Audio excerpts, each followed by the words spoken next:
So night number 2 for SummerSlam is in no particular order. This was just on here because somehow it ended up being here. And this was a fantastic match. Like 2 thumbs up. Very good match. Naomi's dad playing guitar for Naomi was awesome. Yeah. The match itself was pretty good. Like, it was awesome.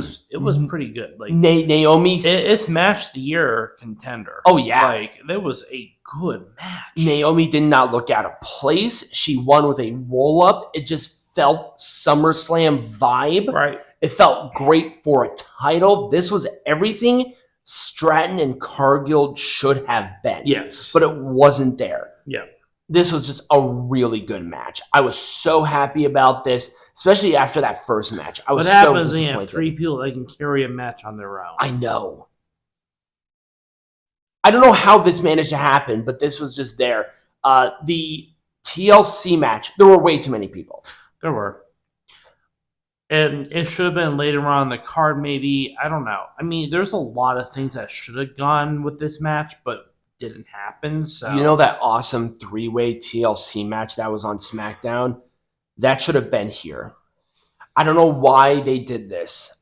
Because they were trying to capture what they had in that triple threat TLC match, but they wanted all the teams. I think this would have worked a lot better if this was like I can't remember if you remember how they constructed the old cruiserweight open matches where they had they had people on the outside of the ring. Yeah. You got pin or submitted. Another person came in and in and in. It was just a crazy mess. That's what this should have been. But they made this a TLC match to try to capture that magic from that SmackDown match. Yeah. And it didn't work. It just didn't work. There were too many people, too many things, and you just almost bleed the entire tag division on credible contenders. I like the Wyatt 6. I think they're actually turning them heel, which they need to, by the way. But there was just a lot here. It was just way too much. Yeah. It gets an Orange Cassidy thumbs down. I agree. Becky Lynch and Lyra Valkyria. This match had no right to be as good as it was. I swear to God, in the notes and in order this happened, I put this at random. It's amazing. Anyways, Lyra Valkyria just continues to impress me as a human. She's awesome. People died a death in this match. I have no idea what they're talking about. People sounded fine. I think maybe it went longer than it should have. Yeah.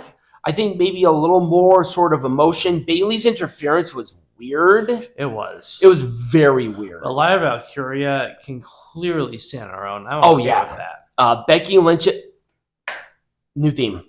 What about Becky Lynch's new theme? Like it better than her old one. I do too. I think this actually works better for her. Hot take. Becky Lynch's old theme's terrible. This new one is better. I don't think it was terrible. I think it was. I think it was outdated. It was a bygone. It was a bygone era. Yeah, seriously, it really was. So this really actually helped her. I like a more.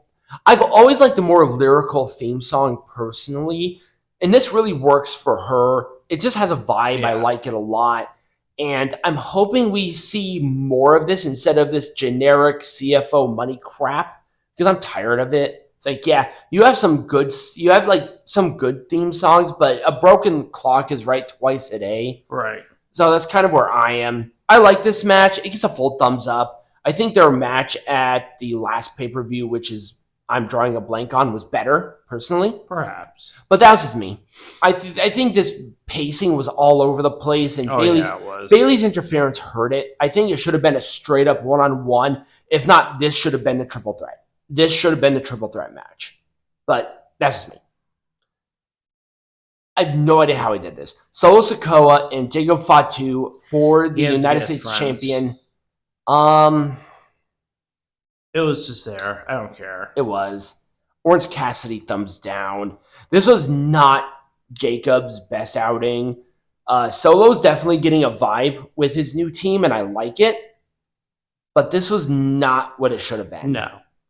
Moving on. It just was sort of lame. It was just there.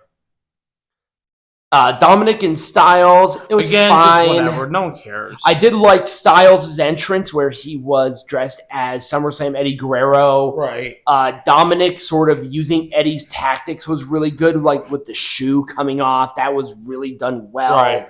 You just knew this was going to be a really good match. Dominik has just become such an amazing competitor. Yeah. It's been so much fun watching him evolve to really becoming his own person. Right. You know, he uses the 619, he uses the frog splash really well, but he kind of has his own vibe. Yeah. And I so love it. It's just, he feels so authentically him. It's just great. And I think that was missing in his early career was that he was trying to be so much like his dad, where it just became so bad. Right. But now he's just kind of his own dude, but he still loves his family, and it's awesome. This was a fun match. Orange Cassidy, thumbs up. Not the best outing, but I liked it. There was so much happening here. Let's get the TLDR version of it. Cena should not have turned babyface, personally. I think Cody Rhodes' win was anticlimactic because we had the Super Crossroads and the Super whatever. I agree.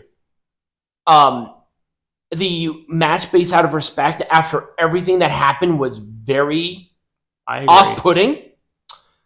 But we gotta talk about the Brock Lesnar return. Not too long. I don't like this. Here's why. I don't mind Lesnar returning. But I don't think he should be going after Cena. I think he should be going after Rhodes, personally. It does not feel authentic. It did not flow as well as it should have. I liked heel Cena. They just kind of fucked that up. Yeah. This was very strange. It felt strange and off-putting. Now, if Cena turned babyface like, you beat me, I'm turning babyface here, that's different. But he came into this babyface. It was so weird. Am I delusional here? I mean, that would have been more impactful. The whole match was weird. This was very weird. It was weird. Lesnar returning was great because his hair poofed, but it was still weird. And all the little dorks reacting was hilarious. I'll make a separate video about that. But then him facing Cena, it's like, dude, we've already seen this. I want to see Cena face new people. I want Cena Penta. I want to see one more, I don't know. Anyways. I just don't know what you do with Cena at this point. Cena should have had the title till he retired. Personally. I think it would have been much more impactful. 100%. Like, you had the Punk Orton, you had the Punk this. We've already seen Cena and Lesnar. You know you're going to get a good match, but it just doesn't make sense anymore. Now I want to see Cena face the new people. What about an open challenge for his last couple of dates? What about putting over new people? You have so many great, awesome wrestlers. Him and Andrade would tear the house down. Or him and Rey Fenix. Seriously. Me, again, we're not here for... But that's the problem. This is Make Pro Wrestling Majestic again because how they did this was done just terribly. This was terrible. We can say it was terrible, and then we can speculate on who you should face later on. That's what we did now. That was later on. Because how they did this was bad. And that's how you make it majestic. If you want to turn them babyface, do it here. Right. Don't do it to SmackDown before, and then him have to do his little nostalgia entrance. That's kind of weird. That was the problem. It did not flow with everything else. Cena talked terribly about Cody. And then all of a sudden, I forgive you, goody gumdrops, cookies, and ice cream on SmackDown, not SummerSlam, where you beat me fair and fucking square. Yeah, that's kind of weird. Exactly. That's the problem with this. You could have done Cena Lesnar, but then this match fell flat on its face. Now who's Cody going to face? Lesnar? No. You see the problem here. Yeah, I see the problem. It's so stupid. Anyway, the match itself, I'm going to give a full thumbs up because of the return, and I thought the match was actually pretty okay. It went way too long, by the way. It almost went 40 fucking minutes. Yeah. This should have been a last man standing match. I think that would have worked better. Anyway, night number 2. Full thumbs up. I don't think it was a 2. It was fine. I thought night number 1 just impactfully felt better. Yeah. But I will say that night number 2 had better overall matches. But just some of these weird points threw me off too much. And that's sort of where I am right now. Like the women's world title match was substantially better, but the Rollins cash-in was done so much better than the Lesnar return. And to me, the women's title match means more to me than the Lesnar return. I would have been okay with Lesnar not coming back. I can see that. This is where I stand. Anyway, next week, we don't know what's going to be happening. There's no pay-per-view next week. There is no pay-per-view. So we're going to be back on it. We came back from vacation on Friday. Regular TikToks are coming back on Monday. Remember to like, subscribe, and share. And as always, be majestic.